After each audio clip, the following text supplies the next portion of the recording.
Okay बेटा। तो बेटा आज का जो हमारा टॉपिक रहने वाला है वो है हमारा प्रॉपर्टीज ऑफ डेटर्मिनेंट्स। तो प्रॉपर्टीज ऑफ डेटर्मिनेंट्स को पढ़ने से पहले बेटा मैं आपको बताना चाहूंगा elementary operations of a matrix कि जो मैट्रिक्स है हमारा उसमें हम क्या क्या ऑपरेशंस अप्लाई कर सकते हैं। हम अप्लाई कर सकते हैं बेटा 6 एलिमेंट्री ऑपरेशंस। हम कितने एलिमेंट्री ऑपरेशन अप्लाई कर सकते हैं बेटा 6 एलिमेंट्री ऑपरेशंस, जिनमें से हमारे पास है 3 रो elementary operation.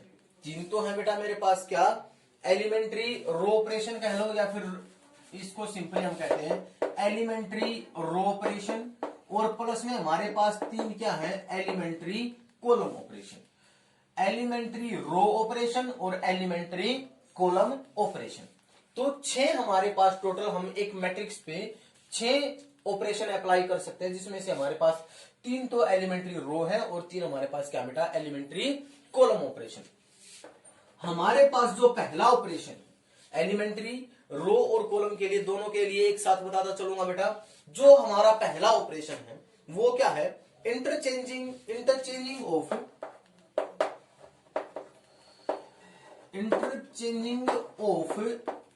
any row, interchanging of any two rows, sorry, any two rows या कॉलम्स।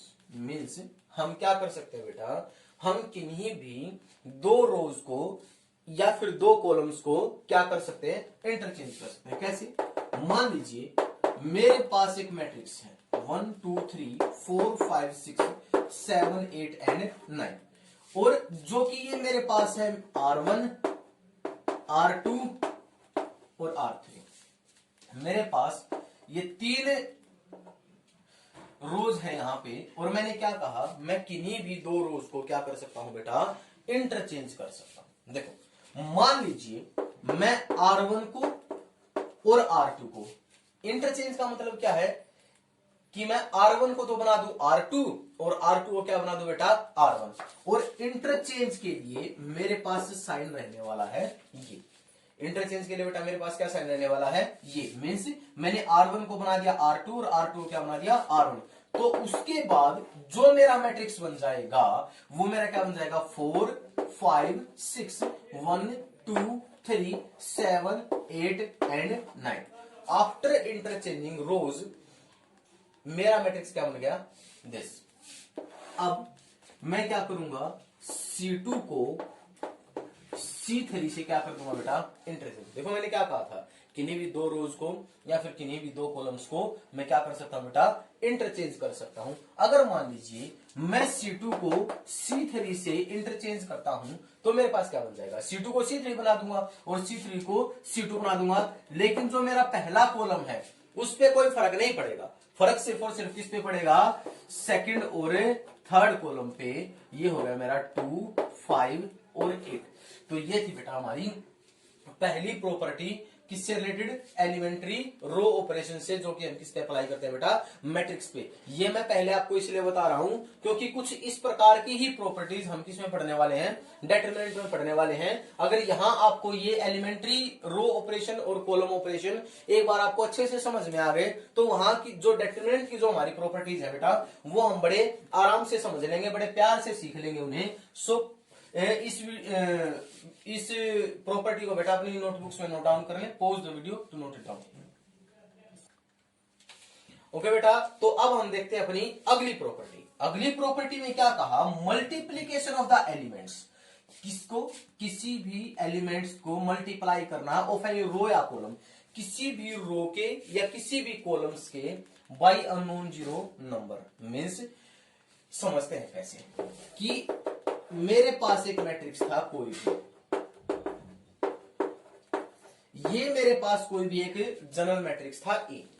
तो ऑपरेशन लगाते टाइम हम क्या कर सकते हैं बेटा किसी भी रो के या किसी भी कॉलम के एलिमेंट्स को हम किसी भी एक नॉन जीरो नंबर से क्या कर सकते हैं बेटा मल्टीप्लाई कर सकते हैं। देखो कैसे, मान लीजिए मैं इस R2 रो को लेके चलता हूं और मैं क्या कहता हूं मैंने क्या किया R2 के ऑपरेशन से पहले देखो बेटा, जिस रो पे अप्लाई कर रहा है ना ऑपरेशन, उसको लिखेंगे पहले। और मैं क्या कर रहा हूं, इस R2 के प्रत्येक एलिमेंट को 2 से मल्टीप्लाई कर रहा हूं। किससे मल्टीप्लाई कर रहा हूं बेटा? 2 से। तो मैंने क्या लिखा, R2 एरो के साइन के साथ 2R2 मीन्स मेरा चेंज सिर्फ किस में आएगा? R2 में। तो कैसे मल्टीप्लाई होगा बेटा, देखते हैं। मेरा पहला रो यूं का यूं, थर्ड रो यूं का यूं, इन दोनों पे कोई भी इफेक्ट नहीं पड़ेगा। इफेक्ट सिर्फ किस पे आएगा? सेकंड पे। 8, 10 एंड 12। 8, 10 एंड 12। आई है बात समझ में? अब ऐसे ही अगर मान लीजिए मैं C1 को ऑपरेट करता 3C1 से, कि मीन्स मैंने क्या कहा कि मैं सिर्फ C1 को 3 से क्या करना चाहता हूं बेटा? मल्टीप्लाई करना चाहता हूं। तो मैं कर सकता हूं। तो देखा कि C1 को, जो मेरा कॉलम था C1, उसको 3, 12 एंड 21, इसको तो कर दिया 3 से मल्टीप्लाई। बाकी यू के यू 2, 5, 8, 3, 6 एंड 9। तो बेटा ये प्रॉपर्टी भी आपको समझ में आई होगी कि हम किस प्रकार से किसी भी एक रो या किसी भी एक कॉलम के एलिमेंट्स को किसी एक नॉन जीरो स्केलर से क्या कर सकते हैं? मल्टीप्लाई कर सकते हैं। So pause the video to note it down. Okay बेटा, तो अब हम अपनी थर्ड प्रॉपर्टी की तरफ बढ़ते हैं। वो क्या है? Addition to the element of any row या कॉलम मीन्स किसी भी रो या कॉलम के एलिमेंट्स का addition to the corresponding element of any other row या कॉलम, किसी दूसरी रो के करस्पॉन्डिंग एलिमेंट्स के साथ या कॉलम के साथ multiplied by any non zero scalar, जो कि मल्टीप्लाई किया गया है किससे? किसी भी नॉन जीरो स्केलर से। देखो बेटा, जो ये नीचे वाली line elements of any row या column multiplied by any non zero number, जो कि पिछली प्रॉपर्टी थी, उसमें हमने पढ़ा था कि हम किसी भी रो या कॉलम के एलिमेंट्स को किसी भी एक नॉन जीरो स्केलर के साथ क्या कर सकते हैं बेटा? मल्टीप्लाई कर सकते हैं। तो थर्ड प्रॉपर्टी क्या है कि अगर हमने किसी भी रो या कॉलम के एलिमेंट्स को किसी स्केलर से मल्टीप्लाई कर लिया है, तो हम उसके करस्पॉन्डिंग एलिमेंट्स को किसी दूसरी रो या कॉलम में हम क्या कर सकते हैं बेटा? उसको ऐड कर सकते हैं। देखते हैं कैसे। कि मान लीजिए मेरे पास एक मैट्रिक्स था 1 2 3 4 5 6 7 8 एंड 9। तो इसने क्या कहा, मान लीजिए मैं इस R1 में, ये मेरा R1 है, मैं इस R1 में क्या चेंज करना चाहता हूं? R1 में क्या चेंज करना चाहता हूं, या फिर R1 में क्या एलिमेंट्री ऑपरेशन लगाना चाहता हूं कि इस R1 के एलिमेंट्स में मैं किसके एलिमेंट्स को ऐड करना चाहता हूं? ट्वाइस ऑफ R2 के। मींस मैंने क्या किया, इस R2 को तो 2 से मल्टीप्लाई किया और इसके करस्पॉन्डिंग एलिमेंट्स को मैं किसमें जोड़ना चाहता हूं? R1 में ऐड करना चाहता हूं। तो बेटा देखो, फाइनली चेंज किसमें आना है हमारा? फाइनली चेंज तो मेरा किसमें आएगा? R1 में, क्योंकि मैंने पहले क्या किया है? मैंने पहले किया है इस R2 को 2 से मल्टीप्लाई। R2 को मैंने पहले 2 से मल्टीप्लाई किया, फिर उसको किसमें फर्दर ऐड किया मैंने? R1 में। देखो बेटा, पहले मल्टीप्लाई होता है और फिर क्या होता है हमारे पास? एडिशन होता है, तो बोडोमास भी कहता है। तो देखो, तो फिर उसमें क्या करूंगा मैं? R1 में ऐड करूंगा। तो फाइनल चेंज मेरा किसमें आना बेटा? फाइनल चेंज तो मेरा R1 में आना है, इसलिए मैंने लिखा R1 और R1 प्लस 2R2। तो इस चीज को कैसे लिखूंगा बेटा? तो देखते हैं। तो मेरा A क्या बन जाएगा? A will be equal to, देखो फाइनल चेंज तो मेरा किसमें आना है? फाइनल चेंज तो मेरा R1 में आना है, सिर्फ और सिर्फ किसमें आना है बेटा? R1 में। बाकी R2 पे कोई इफेक्ट नहीं पड़ेगा। R2 तो यूं का यूं रहेगा 4 5 6 और 7 8 9। R2 तो रहना है बेटा मेरा यूं का यूं। R2 पे कोई इफेक्ट नहीं होना है, क्योंकि मेरा इफेक्ट सिर्फ और सिर्फ किस पे आना है? R1 में, क्योंकि मैंने उसको बाद में किससे में ऐड किया है? R1 में। तो देखो बेटा, 2 4 जा 8 हो गया, और 8 प्लस 1 मेरा क्या बन जाएगा? 9। 5 2 जा 10, 10 प्लस 2 मेरा क्या बन जाएगा बेटा? 12। 6 इंटू 2 12, 12 प्लस 3 मेरा क्या बन जाएगा बेटा? 15 बन जाएगा। तो ये ऑपरेशन आपको समझ में आया होगा, बड़े आराम से समझ में आया होगा। तो देखते हैं कि कॉलम पे कैसे अप्लाई करते हैं। मान लीजिए मैं यही ऑपरेशन C1 पे लगाता हूं। किस पे लगाता हूं बेटा?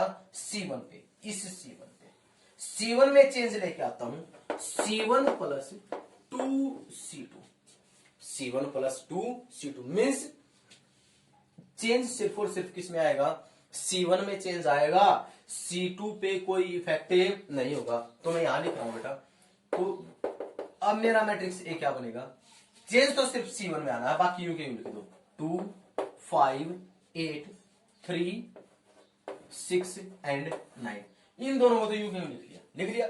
अब मैंने मल्टीप्लाई किया, 2 2 जा 4 और 4 प्लस 1 मेरा आ गया बेटा 5, 5 2 जा 10, 10 प्लस 4 मेरा आ गया बेटा 14। अब 8 2 जा 16, 16 प्लस 7 मेरा आ गया 23। तो इस प्रकार से हम क्या कर सकते हैं बेटा, ये 6 एलिमेंट्री ऑपरेशन लगा सकते हैं, जो कि मैंने आपको दिखाए हैं 3 रो पे और 3 कॉलम पे, साथ साथ पैरेलली किया है। 3 प्रॉपर्टी में मैंने कितनी को कवर कर दिया बेटा, 6 प्रॉपर्टीज को मैंने विद इन 3 प्रॉपर्टीज में क्या कर दिया बेटा, कवर कर दिया है। तो बेटा यहां तक आपको समझ में आया होगा कि how we can apply elementary row और एलिमेंट्री कॉलम ऑपरेशंस। तो ये थोड़ा सा लगा होगा आपको कॉम्प्लिकेटेड सा, तो उसके लिए बेटा देखो हमेशा बस एक बात का याद रख लेना कि फाइनली चेंज किस में होना है।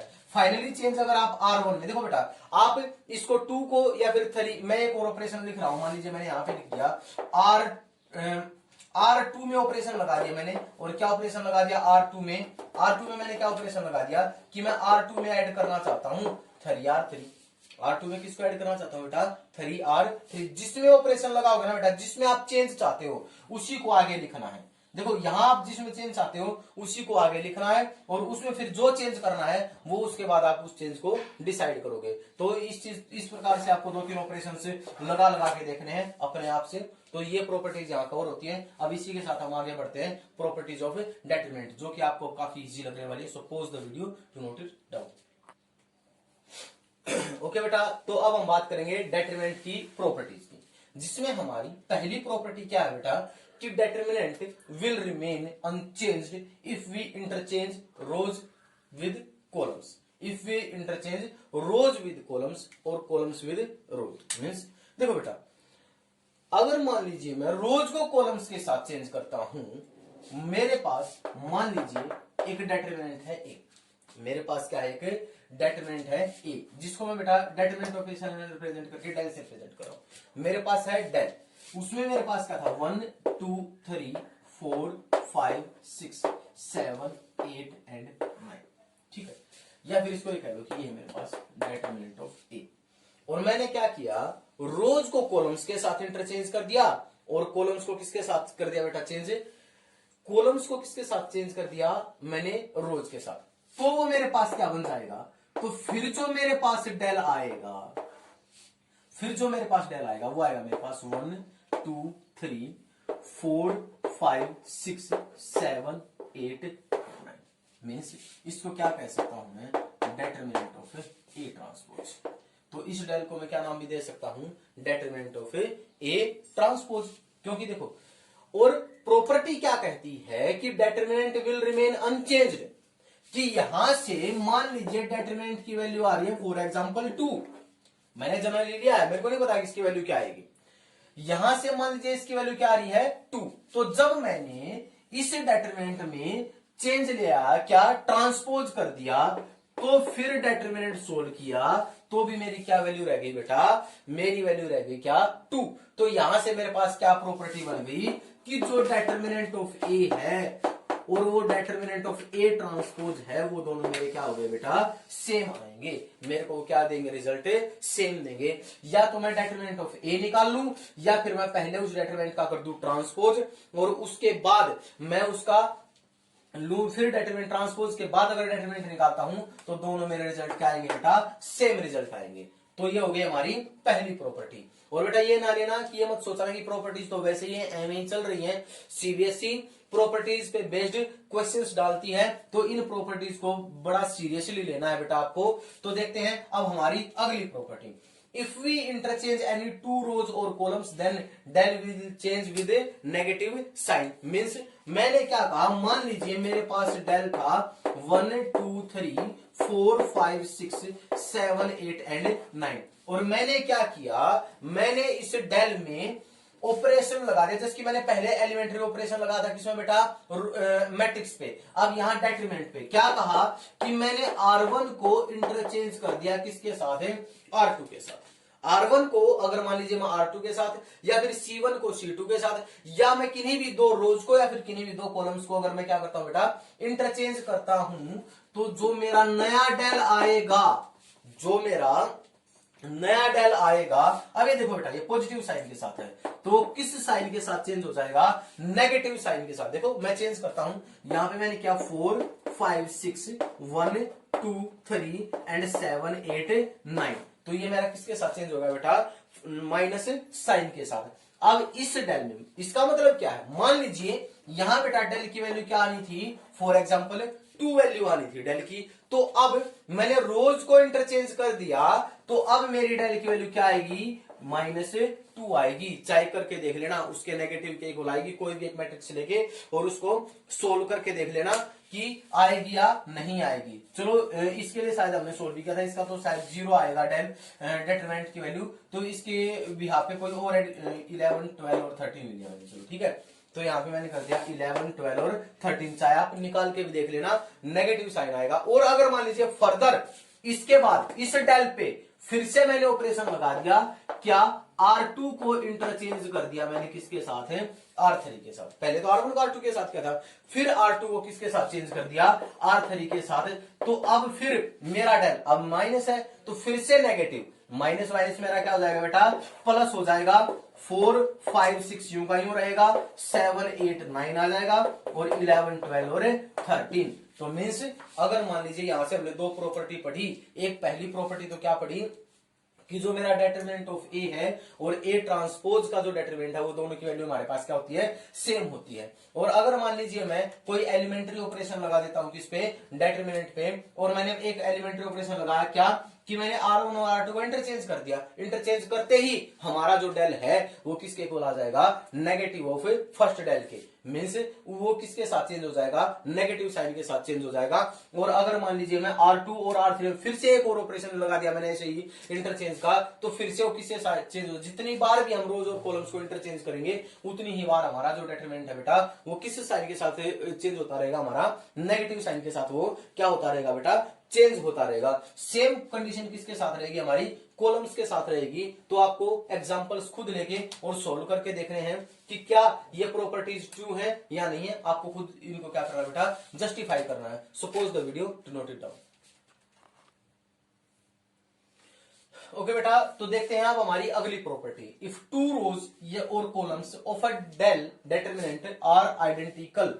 आइडेंटिकल का मतलब क्या होता है कि सेम बेटा, मीन्स किन्हीं भी दो रोज या दो कॉलम्स में किसी एक डेटरमिनेंट के सेम एलिमेंट है, यूं के यूं है, बिल्कुल वो आइडेंटिकल है, तो वहां पे जो हमारा डेटरमिनेंट की प्रॉपर्टी होगी बेटा, सॉरी डेटरमिनेंट की जो वैल्यू होगी वो हमारी किसके इक्वल होगी बेटा, वो होगी 0 के इक्वल। तो देखते हैं कैसे।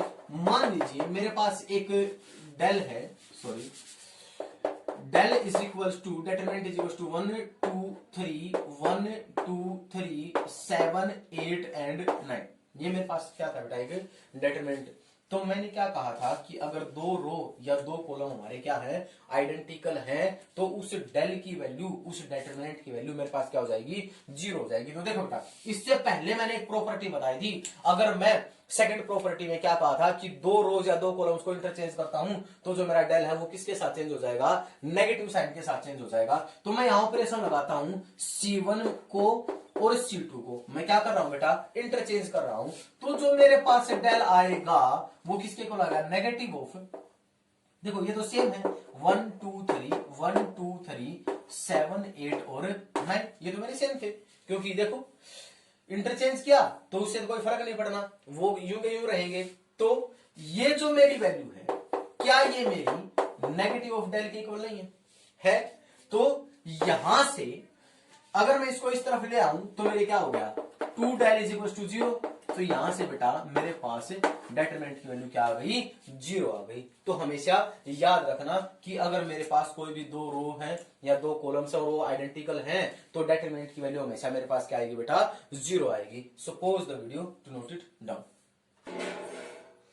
ओके बेटा, तो अब हम देखते हैं अपनी फोर्थ प्रॉपर्टी। फोर्थ प्रॉपर्टी में क्या कहा कि अगर हम किसी रो या कॉलम के प्रत्येक एलिमेंट को किसी स्केलर के से मल्टीप्लाई कर दें तो जो हमारा डिटरमिनेंट है उसकी वैल्यू भी क्या हो जाएगी बेटा, के टाइम्स हो जाएगी, के टाइम्स ऑफ फर्स्ट डिटरमिनेंट। तो देखते हैं बेटा, मान लीजिए मेरे पास था determinant of A is equal to, मैं डिटरमिनेंट ऑफ ए लेके चला और वो था मेरे पास A B C D E F G H और आई। मान लीजिए इसकी मेरे पास कोई ना कोई एक वैल्यू आ रही थी, ठीक है। और अब मैंने क्या किया, मैंने इस डिटरमिनेंट पे एक ऑपरेशन लगा दिया। क्या ऑपरेशन लगा दिया कि मैं R1 में चेंज चाहता हूं, और कैसा चेंज चाहता हूं, K इंटू R1 चाहता हूं। मीन्स मैंने क्या किया, देखो बेटा एलिमेंट्री ऑपरेशंस में मैंने बताया था किसी भी एक सिंगल मैट्रिक्स के, किसी भी मैट्रिक्स के एक सिंगल रो या कॉलम को किससे मल्टीप्लाई किया जा सकता है, किसी भी एक नॉन जीरो नंबर से। तो मैंने क्या कर दिया, K से मल्टीप्लाई कर दिया R1 को। तो मेरे पास अब क्या हो गया, ये KA KB KC DEF GH और I, ठीक है बेटा।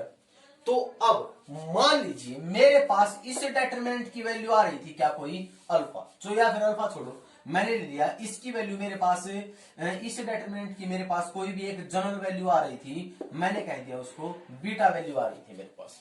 तो अब जब मैंने इसी डिटरमिनेंट की पहली रो को किसके साथ मल्टीप्लाई कर दिया, किसके साथ मल्टीप्लाई कर दिया बेटा, या फिर ये कह लो कि इसकी वैल्यू डेल थी मेरे पास, चलो छोड़ो बीटा को भी छोड़ दिया मैंने, इसकी वैल्यू मेरे पास क्या थी बेटा, इसकी वैल्यू डेल थी, और इसकी फर्स्ट रो को या फिर मैं किसी भी एक रो को किसी स्केलर के से मल्टीप्लाई कर देता हूं, तो अब इसकी वैल्यू मेरे पास क्या आ जाएगी बेटा, के इंटू डेल आ जाएगी।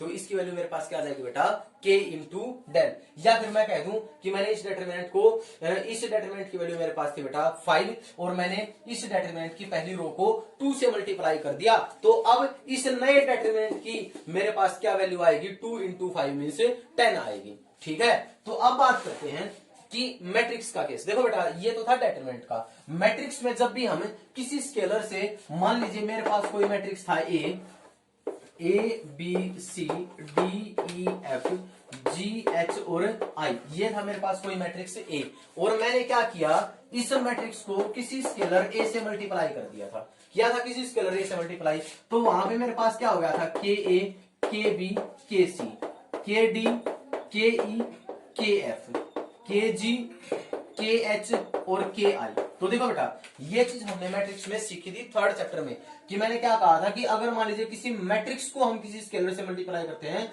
तो वो स्केलर उस मैट्रिक्स के प्रत्येक एलिमेंट के साथ क्या हो जाता है बेटा, मल्टीप्लाई हो जाता है। तो अब अगर मान लीजिए इस केस में मैं निकालने लग जाऊं कि मेरे को क्या दे रखा है, डिटरमिनेंट ऑफ ए, अगर मान लीजिए मैं इसी मैट्रिक्स का क्या निकालने लग जाऊं बेटा, डिटरमिनेंट निकालने लग जाऊं, और फिर इस मैट्रिक्स के ए का भी मैं क्या निकालने लग जाऊं बेटा, डिटरमिनेंट निकालने लग जाऊं, तो मेरे पास क्या रिलेशन होगा। देखो बेटा ध्यान से समझना, ध्यान से, मैंने क्या कहा था, इस प्रॉपर्टी के साथ मैं इस प्रॉपर्टी को क्या कर रहा हूं, लिंक कर रहा हूं। मैंने जब एक रो के साथ किसी स्केलर से मल्टीप्लाई किया तो डिटरमिनेंट मेरा क्या हो गया था, के इंटू डेल। मान लीजिए यहां पे मेरा इस मैट्रिक्स का जो डिटरमिनेंट आएगा उसकी वैल्यू क्या थी मेरे पास, डेल, और मैंने क्या किया, इस पूरी मैट्रिक्स को किसी स्केलर से मल्टीप्लाई कर दिया, मतलब प्रत्येक रो को और प्रत्येक कॉलम को किसी स्केलर से क्या कर दिया, मैंने मल्टीप्लाई कर दिया। तो जब के ए का डिटरमिनेंट आएगा, तो जब मान लीजिए मैंने इस रो को मल्टीप्लाई किया था, जब अकेला इस रो को मल्टीप्लाई करूंगा तो मेरा क्या हो जाएगा, के इंटू डेल, के इंटू डेल हो जाएगा। फिर से मैंने क्या किया, दूसरी बार फिर रो को मल्टीप्लाई किया है, तो के इंटू डेल और के इंटू डेल, तो 3 बार मैंने तीनों रोज को मल्टीप्लाई किया है, तो ये के कितनी बार मल्टीप्लाई हो गया मेरा, 3 बार डिटरमिनेंट पे इफेक्ट डालेगा। तो देखते हैं कि ये डिटरमिनेंट पे इफेक्ट कैसे डालेगा। तो मैंने यहां पे क्या किया बेटा, मैं इसको मैट्रिक्स ना करके अब इसको मैं डिटरमिनेंट की फॉर्म में ले रहा हूं, यहां पे मैंने इसको कर दिया डिटरमिनेंट ऑफ ए, तो ये हो गया मेरा डिटरमिनेंट ऑफ ए। अब के ए तो मेरा ये है, के ए मेरा क्या है। अब अगर मान लीजिए मैं इसको डिटरमिनेंट की फॉर्म में लेके चलता हूं, तो डिटरमिनेंट की फॉर्म में लिखा मैंने कि पहले ये रो भी के से, ये भी के से और ये भी के से, तो जब ये के से मल्टीप्लाई होते के इंटू डेल, दूसरी हुई तो के इंटू डेल, और तीसरी हुई तो मेरी क्या हो गया मेरा, k into del, means k raise to the power 3 into del, k raise to the power 3 into del हो गया। तो अब देखते हैं बेटा कि इस मैट्रिक्स का जो मेरे पास मैट्रिक्स थी, इसका ऑर्डर क्या था बेटा, ये जो मैट्रिक्स थी मेरे पास, इसका ऑर्डर तो मेरे पास 3 क्रॉस 3 था। तो मैंने देखा कि k raise to the power 3 into जो इस मैट्रिक्स का डेटरमिनेंट था वो हो गया। तो अब अगर मान लीजिए मेरे पास कोई एक मैट्रिक्स A है और उसका ऑर्डर है n, तो मेरे पास k A का जो डेटरमिनेंट होगा बेटा वो किसके इक्वल होगा, k raise to the power n और into determinant of A। This is the most important property, ये बहुत इंपॉर्टेंट प्रॉपर्टी है बेटा। उसमें आपको क्या देगा कि आपको कोई एक मैट्रिक्स गिवन होगी, मैट्रिक्स ए, और आपको उस मैट्रिक्स का डेटरमिनेंट भी गिवन देगा। इसी से रिलेटेड एक सिंपल सा एग्जांपल करते हैं। उससे पहले एक बार इसको पॉज करके नोट डाउन जरूर कर लेना बेटा, मैं इसको रब कर रहा हूं। एक सिंपल सा एग्जांपल देखते हैं इसी से रिलेटेड कि कैसे है, किस प्रकार का क्वेश्चन देगा इससे रिलेटेड। वो क्या कहेगा कि ए मेरे पास कोई भी एक कैसा मैट्रिक्स है बेटा, कोई भी एक स्क्वायर मैट्रिक्स है, और कहेगा कि determinant of A is equal to 3, determinant of A is equal to 3, 4, 5, 9 कुछ भी दे देगा जो उसका मन करेगा, और आपसे पूछ लेगा कि बता भाई 3a का डेटरमिनेंट बता, 3a का डेटरमिनेंट बता। उसने ये नहीं कहा कि भाई उसकी रो को मल्टीप्लाई किया है कॉलम को, नहीं, उसने 3a, तो मेरे पास क्या है, एक मैट्रिक्स है ना, जब मैं 3a करूंगा तो क्या ये 3 प्रत्येक एलिमेंट के साथ मल्टीप्लाई होगा, होगा पक्का। अब देखो अब 3a का आपसे पूछ लेगा, ए कोई स्क्वायर मैट्रिक्स है मेरे पास है, ऑर्डर 3 क्रॉस 3, ऑर्डर नहीं दिया था बेटा, ऑर्डर भूल गया था। ए कोई मैट्रिक्स है मेरे पास, ऑर्डर 3 क्रॉस 3 का, तो सिंपल मेरे को क्या पूछ लिया 3a। बस आपको क्या करना है, इस 3 को के ए से, मैंने बताया कि के ए का determinant is equal to k raise to the power n into determinant of A.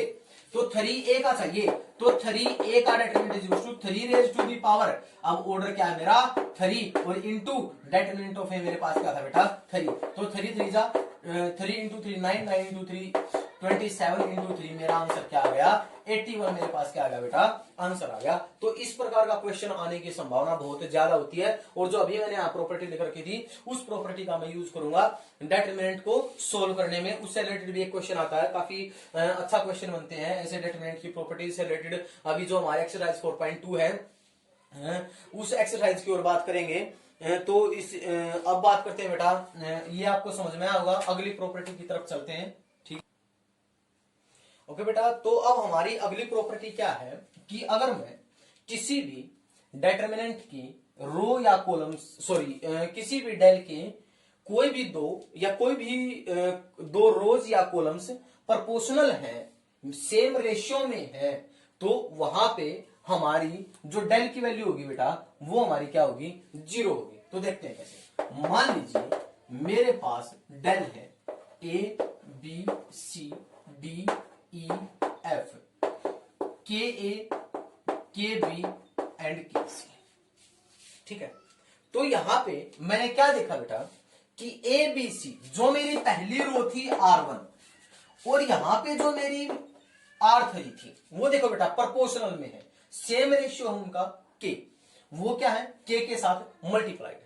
तो देखो बेटा अभी मैं पिछली प्रॉपर्टी पे आता हूं। मैंने पिछली प्रॉपर्टी में क्या कहा था, अगर मान लीजिए हम किसी भी रो को या कॉलम को एक स्केलर से मल्टीप्लाई करते हैं तो जो डेल की वैल्यू होती है वो उसी स्केलर के टाइम्स हो जाती है, मीन्स के टाइम्स ऑफ दैट डेल। मैं उसी प्रॉपर्टी को यूज करते हुए क्या मैं यहां पे लिख सकता हूं कि जो डेल है मेरा, देखो बेटा मैंने R3 को किससे मल्टीप्लाई, यहां पे R3 किससे मल्टीप्लाइड है, थ्रू आउट के से मल्टीप्लाइड है, तो क्या मैं लिख सकता हूं del is equal to K into A B C D E F and A B C, A B C लिख सकता हूं मैं। देखो बेटा लिख सकता हूं ना के टाइम इनटू डेल, मैंने क्या किया था इसको के से मल्टीप्लाई कर दिया था, इस रो को के से मल्टीप्लाई करने से पहले जो मेरा डेल रहा होगा वो यही तो रहा होगा।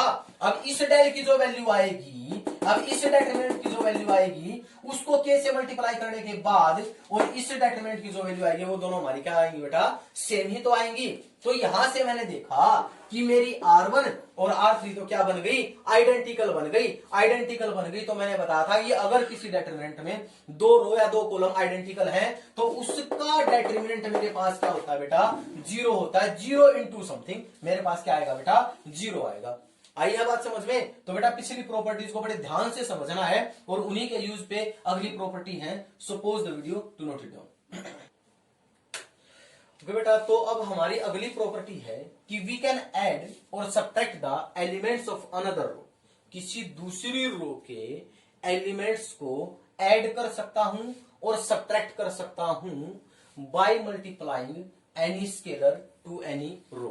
मीन्स जैसा कि हमने एलिमेंट्री रो ऑपरेशंस में पढ़ा था, एलिमेंट्री ऑपरेशंस में हमने पढ़ा था कि हम किसी मैट्रिक्स की किसी एक रो को मल्टीप्लाई करके उसके करस्पॉन्डिंग एलिमेंट्स को किसके साथ ऐड कर सकते हैं, किसी दूसरी रो के या दूसरे कॉलम के करस्पॉन्डिंग एलिमेंट्स के साथ हम क्या कर सकते हैं बेटा, मल्टीप्लाई कर सकते हैं। तो वही सेम प्रॉपर्टी हम किस पे अप्लाई कर सकते हैं, डिटरमिनेंट पे भी अप्लाई कर सकते हैं। मान लीजिए मेरे पास था डेल, और डेल में मेरे पास था बेटा A1, A2, A3, B1, B2 and B3, C1, C2 और C3, इस प्रकार के एलिमेंट थे।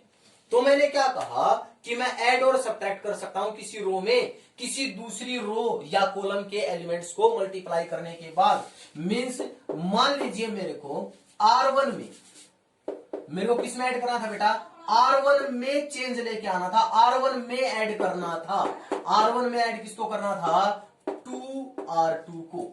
देख लो बेटा, सेम प्रॉपर्टी है। मैंने क्या किया, R2 को 2 से मल्टीप्लाई किया और फिर उसको R1 में क्या कर दिया, ऐड कर दिया। तो इस प्रकार का ऑपरेशन मैं किस में लगा सकता हूं बेटा, डेल में भी, डिटरमिनेंट में भी लगा सकता हूं। तो वहां पे मेरे पास क्या बन जाएगा, चेंज मेरे को सिर्फ और सिर्फ R1 में चाहिए है, तो B1, B2, B3 और C1, C2, C3 पहले ही लिख लो।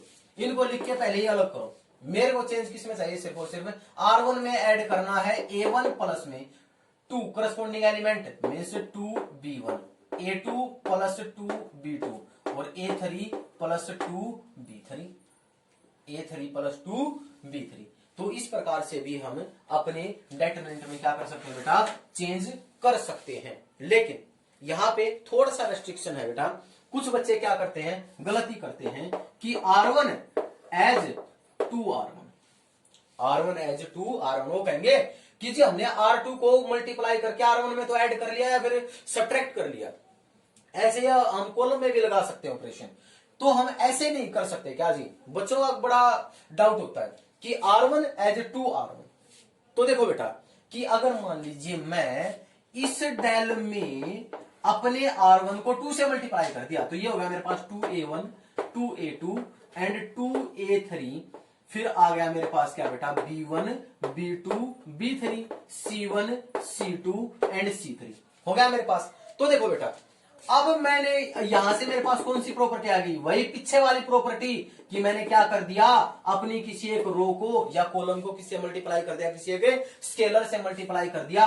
तो अब ये मेरा पास किसके इक्वल बन गया, ट्वाइस ऑफ डिटरमिनेंट ऑफ ए के इक्वल हो जाएगा। तो ये मेरा किसके इक्वल हो जाएगा बेटा, ट्वाइस ऑफ डिटरमिनेंट ऑफ ए के इक्वल हो गया। इसलिए हमें किसी एक सिंगल रो को या किसी एक सिंगल कॉलम को स्केलर से मल्टीप्लाई नहीं करेंगे, और अगर करेंगे तो वो उसी डिटरमिनेंट के ट्वाइस थ्राइस जिस भी स्केलर से मल्टीप्लाई करेंगे उसी के इक्वल हो जाएगा। ये हमारी क्या हो गई बेटा, पिछली प्रॉपर्टी। बट हम एक काम कर सकते हैं, हम ये कर सकते हैं कि जो हमारा डेल है उसको 1/2 से तो बाहर क्या कर दिया, डिवाइड, और फिर मैंने क्या कर दिया 2A1, 2A2 और 2A3, फिर से B1, B2, B3, C1, C2 और C3। हाँ, ये काम मैं कर सकता हूं कि मैंने क्या किया, किसी एक रो को या किसी एक कॉलम को किसी एक स्केलर से मल्टीप्लाई कर दिया और उसी स्केलर से मैंने उस डिटरमिनेंट को क्या कर दिया, डिवाइड कर दिया। तो देख लो वो इसी डिटरमिनेंट के इक्वल रह जाएगा। क्या मैं इसको लिख सकता हूं 2 डेल, भाई मल्टीप्लाई किया है, प्रॉपर्टी लगाई है और फिर बाहर 1/2 था, कट गया, तो फिर से मेरा क्या रह गया, डेल रह गया। मींस अगर मान लीजिए मेरे को डिटरमिनेंट में कोई चेंज नहीं लाना, उसी डिटरमिनेंट को उसी के इक्वल रखना है, तो मैं क्या करूंगा बेटा, मैं किसी रो या किसी कॉलम से जिस भी स्केलर के साथ रो कॉलम को मल्टीप्लाई करता हूं उसी स्केलर के साथ उसी स्केलर से उस पूरे डिटरमिनेंट को मैं क्या कर दूंगा, डिवाइड कर दूंगा। तो मेरा डिटरमिनेंट क्या रहेगा, यूं का यूं रहेगा, उसमें कोई भी इफेक्ट नहीं आएगा। तो यहां तक आपको समझ में आया होगा। So pause the video to note it. Okay बेटा, तो देखते हैं हमारी अगली प्रॉपर्टी क्या है। If each element of a row और कॉलम ऑफ अ डिटरमिनेंट, कि अगर किसी डिटरमिनेंट का कोई रो या कोई column is expressed as a sum of 2 और मोर टर्म्स, उसको 2 और, मान लीजिए हमारे पास कोई डिटरमिनेंट है, उस डिटरमिनेंट का कि किसी रो का या किसी कॉलम का प्रत्येक element is express as a sum of 2 और मोर टर्म्स, कि 2 या 2 से ज्यादा टर्म्स के रूप में उसको एक्सप्रेस किया गया है, तो हम उस डेटरमिनेंट को भी 2 या 2 से ज्यादा डेटरमिनेंट्स के सम के रूप में क्या कर सकते हैं बेटा, लिख सकते हैं। तो देखो बेटा क्या कहता है, मान लीजिए मेरे पास है determinant of A is equal to, determinant of A था मेरे पास, मैंने लिखा A plus lambda, B plus lambda और C plus lambda, D E F G H and I. तो देखो बेटा यहां पे इस डेटरमिनेंट में जो मेरी R1 है, R1 का प्रत्येक एलिमेंट किसकी फॉर्म में है, 1 2 1 2 1 2 2 टर्म्स की फॉर्म में है। R1 का प्रत्येक एलिमेंट किसकी फॉर्म में बेटा, 2 टर्म्स की फॉर्म में है।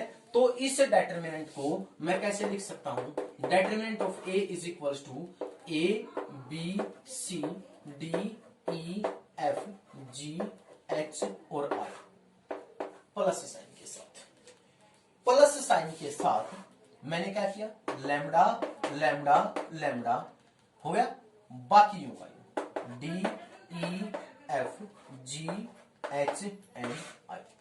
तो अगर मान लीजिए किसी डेटरमिनेंट की किसी रो का कोई भी प्रत्येक एलिमेंट 2 या 2 से ज्यादा टर्म्स की फॉर्म में है, तो उस डेटरमिनेंट को मैं से क्या कर सकता हूं बेटा, ब्रेक कर सकता हूं। तो देखते हैं एक और एग्जांपल से समझते हैं। मान लीजिए मेरे पास है determinant of B is equals to A plus alpha B plus beta and C plus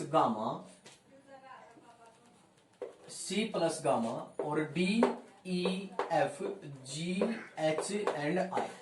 तो अब इस डेटरमिनेंट को कैसे लिखा जा सकता है, तो इसको लिखेंगे बेटा b is equal to A B C D E F G H and I plus sign के साथ, प्लस साइन के साथ फिर से एलिमेंट अलग हो जाएगा, alpha beta gamma D E F and ji H I. तो इस प्रकार से बेटा मैं क्या कर सकता हूं, अपने डेटरमिनेंट्स को अलग अलग ब्रेक कर सकता हूं। तो आपको ये प्रॉपर्टी आई होगी बड़े आराम से समझ में। तो बेटा pause the video to note it down. So बेटा हमारी प्रॉपर्टी अगली क्या है कि determinant of product of square matrices of same order. मान लीजिए मेरे पास 2 मैट्रिसेस हैं ए और बी, और दोनों क्या है बेटा हमारी सेम ऑर्डर की है। ए और बी दोनों क्या है बेटा हमारे पास सेम ऑर्डर की मैट्रिसेस हैं, और उनके प्रोडक्ट का ए बी, उनका प्रोडक्ट क्या पहले ए बी, और उस प्रोडक्ट का जो डेटरमिनेंट होगा वो हमारा किसके इक्वल होगा बेटा, to the product of their respective determinant है। वो किसके इक्वल होगा, वो उन दोनों का जो रिस्पेक्टिव मीन्स ए का जो डेटरमिनेंट है और बी का जो डेटरमिनेंट है, उन दोनों का जो सेपरेट डेटरमिनेंट है उसकी प्रोडक्ट किसके इक्वल आएगी। पहले मैं उन दोनों मैट्रिसेस का क्या करता हूं, प्रोडक्ट करता हूं, और बाद में उसका क्या निकालता हूं बेटा, डेटरमिनेंट निकालता हूं। तो उन दोनों के रिस्पेक्टिव डेटरमिनेंट के प्रोडक्ट के क्या आएगी बेटा, वो हमारे इक्वल आएगी। तो बेटा यहां तक थी हमारी प्रॉपर्टीज ऑफ डेटरमिनेंट। अगर बेटा इससे रिलेटेड देखो सिंपल सी बात है, इस डेटरमिनेंट की प्रॉपर्टी से रिलेटेड सीबीएसई हर बार क्वेश्चन पूछती है, या तो 4 नंबर में क्वेश्चन आएगा या 6 नंबर में क्वेश्चन आएगा। मीन्स आप ये मान के चलो 4 मार्क का क्वेश्चन तो 100% आएगा, 4 मार्क तो है ही है।